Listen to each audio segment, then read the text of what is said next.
O Talhaferro falou várias coisas que eu acho que não são surpresas, né? Ou pelo menos vocês já esperavam que as coisas funcionassem dessa forma, como isso aqui que está sendo relatado pelo antagonista. Havia um direcionamento de cunho político. Quem poderia imaginar, né? Havia um direcionamento de cunho político feito por ele e por sua equipe, seus colaboradores mais próximos, com o objetivo de, naquele momento, denegrir a imagem de um polo político e exaltar a imagem de outro polo político. Isso é gravíssimo. Isso atentou contra as eleições. Eu fico perguntando qual polo que eles queriam denegrir e qual polo político que eles queriam ajudar, né? Será que ajudaram o Bolsonaro e prejudicaram o Lula? Deve ter sido isso, né? O coitado do Lula. Pois bem. Sobre essa questão, né? Ajudar um lado e prejudicar o outro. O Talhaferro respondendo, né? Falou o seguinte, eu mantenho o que eu estou falando e podemos fazer uma cariação, que é quando você coloca o Talhaferro e o ministro, cada dando a sua versão, e você vai ali fazendo um choque de versões para ver quem tá falando a verdade. Aí você vê. Aqui é antagonista. Antagonista é mais ou menos assim, né? Do Pedro Cerici. Não é do consórcio, mas não tem muita relevância.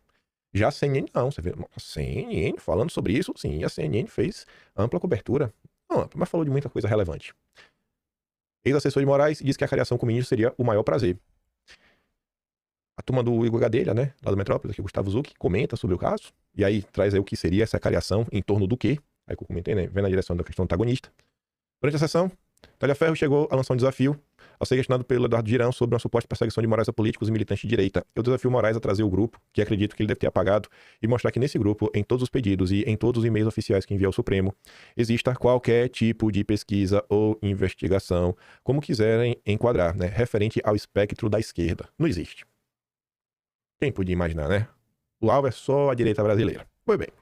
Aí, esse talvez tenha sido o ponto alto ao longo da sabatina, porque foi, sei lá, noticiado em quase todos os grandes portais do Brasil. O Estadão falou sobre isso, o UOL falou sobre isso, o Metrópolis falou sobre isso, o UOL falou sobre isso, o Estado de Minas falou sobre isso, o Poder 360 falou sobre isso, o Antagonista falou sobre isso. Todo mundo falou. Talhaferro diz que relatório para justificar a ação da Polícia Federal foi fraudado. Isso é uma afirmação muito grave. E qual relatório? E sobre o que isso daqui que se refere?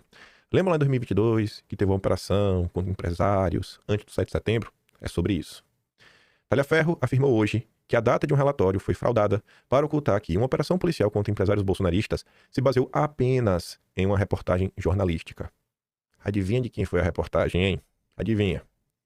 Talhaferro exibiu documentos e arquivos para demonstrar as acusações. Veja o que o UOL está falando, né? Não é aquela assim, ó. Talhaferro falou sem provas. Não. Ele falou exibindo documentos e arquivos. Aqueles prints que incomodam. Em 2022, o site Metrópolis noticiou que empresários defenderam, no WhatsApp, golpe de Estado para manter Bolsonaro no poder. Assim, o Metrópolis não existe. É um CNPJ. É um ente, assim, você não consegue pegar nele. Existe uma empresa chamada Metrópolis. Mas dentro dessa empresa, pessoas trabalham. É uma pessoa que fez isso. Quem foi, hein? Quem foi? Começa com Guilherme. E o primeiro nome termina com Mi. E o segundo nome começa com Amar e termina com Dó. Adivinha quem foi? É o mesmo que ajudou a enfiar Felipe Martins na cadeia. Na época, jornalistas questionaram se a ação policial se baseava apenas na reportagem.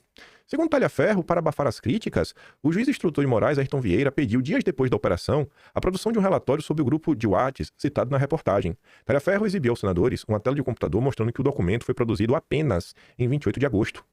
No entanto, no processo, a data de produção do relatório aparece como 22 de agosto, ou seja, alteraram a data para 6 dias antes.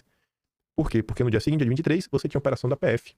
Em resposta ao UOL, o gabinete do ministro diz que todos os relatórios foram juntados nessas investigações e outras conectas enviadas à PF para continuidade das diligências necessárias, sempre com ciência à PGR. Bom, não falou que é mentira o que o Talhaferro disse, né? Mas óbvio que o Talhaferro tá mentindo. É óbvio. Ah, Talhaferro mentiroso. Essa matéria do só para dar um resumo. E só para mostrar que mais de um veículo comentou. Como eu falei, tá no Poder 360, tá no Metrópolis, Estado de Minas. Estadão comentou sobre isso, o Antagonista comentou sobre isso. Mas de todas as matérias que saíram na imprensa, até do Poder 360, que é um jornal que se preocupa em comentar os assuntos que interessam à direita, a matéria mais completa de todas foi da Folha de São Paulo. Acredite se quiser. Ex-assessor diz que Moraes forjou documento em operação contra empresários bolsonaristas. Declaração, olha o subtítulo, declaração acompanhada de documentos que comprovariam a ilegalidade foi dada em comissão do Senado por bolsonaristas. Moraes diz que todas as ações foram oficiais e regulares. E aí vai lá. Talhaferro afirmou que o ministro forjou relatórios para justificar uma operação contra empresários bolsonaristas por mensagem de teu golpista em